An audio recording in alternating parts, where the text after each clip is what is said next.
name's Emily. I came today because I want to know how to make my website more effective and to reach more people, because I want to serve people well. The more people I reach, the more people I serve, which is good. And for my clients.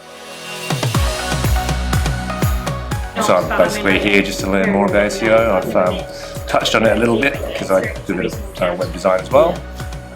So yeah, it's just a conversation I can confidently have with my clients about SEO.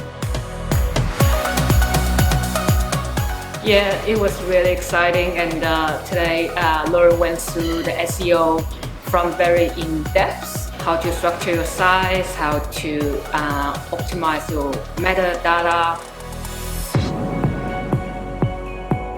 SEO is something a term I've heard a lot about, and it kind of gets thrown around and you think, do I need to invest in it? It's made me realise that I need to understand the numbers, and I sit with my accountant and pull reports out and understand the numbers financially where our business stands. I need to understand where our SEO stands as well, because it's a numbers game, and for me it's been invaluable, so I definitely recommend it. I kind of wish I'd done it sooner, in all honesty. So.